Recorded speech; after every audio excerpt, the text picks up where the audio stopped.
இங்க மத்தேயு சுவிசேஷம் 6 அதிகாரம் 22 23 நாம் பார்க்கும்போது మత్తయి సువార్త 6 అధ్యాయము 22 23 వచనాలు మనం చదివినప్పుడు கண் கண் கண் என்று சொல்லப்பட்டிருக்கிறது. కన్ను కన్ను కన్ను అని చెప్పబడుతుంది. இதுக்கு கண் என்பது சரீரத்துக்கு ஒரு முக்கியமான ஒரு அவயம் என்று நமக்கு தெரியும். కన్ను మన దేహానికి చాలా ముఖ్యమైనటువంటి అవయవము అని మనం గుర్తెరిగి ఉన్నాము. அதுதான் மத்தேயு 6 அதிகாரம் 22 வசனத்தை நாம் பார்க்கும்போது కాబట్టి మత్తయి సువార్త 6 అధ్యాయం 22 వచనాన్ని మనం చూసినప్పుడు கண்ணானது சரீரத்துக்கு விளக்காய் இருக்கிறது. కన్నైనది దేహానికి దీపమై ఉన్నది. நல்ல கவனிப்போமா?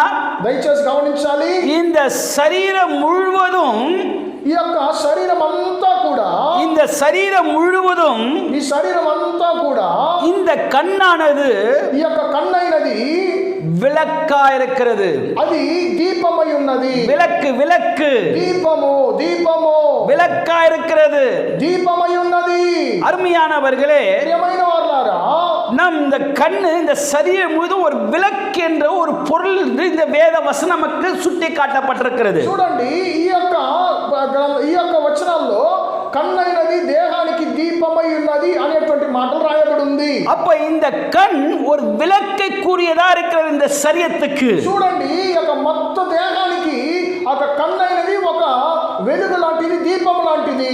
ஆனா இந்த வசனம் சொல்லப்பட்டிருக்கிறது மத்தேயு 6 அதிகாரம் 22ல. ఈ యొక్క వచనం చెప్పబడుతుంది మత్తయి సువార్త 6:22లో. இந்த కண்ணானது இந்த சரீரம் முழுவதுக்கும் விளக்கா இருக்கிறது. కన్నైనది దేహానికి దీపమై ఉన్నది.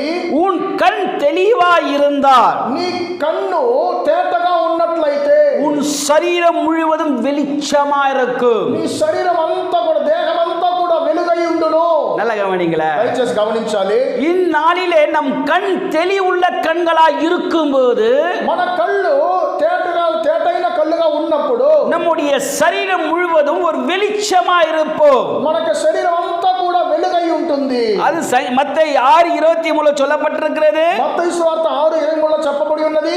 இந்த கண் கெட்டதா இருந்தால், ఈ యొక్క కన్ను చెడ్డదై ఉంటే, நல்ல கவனிங்களே, గమనించాలి, இந்த கண் கெட்டதா இருந்தால் కన్ను చెడ్డదై ఉంటే உன் சரீரம் முழுவதும் இருளா இருக்கும். శరీరం అంతా కూడా చీకటిగానే ఉంటుంది. நல்ல கவனிங்களே, గమనించాలి. கண்ணு வெளிச்சமா இருந்தா కన్ను వెలుగై ఉంటే இந்த சரீரம் முழுவதும் வெளிச்சமா இருக்கும். శరీరం అంతా కూడా వెలుగుగానే ఉంటుంది. ஆனா கண்ணு கெட்டதா இருந்தா మన కన్ను చెడిపోయినట్లయితే நம்முடைய சரீரம் முழுவதும் இருளா இருக்கும். మన దేహం అంతా కూడా చీకటైపోతుంది. இங்கே வெளிச்சம் இருள் என்ற 2 விதத்தை நாம் பார்க்கின்றோம். ఇక్కడ వెలుగు చీకటి అనే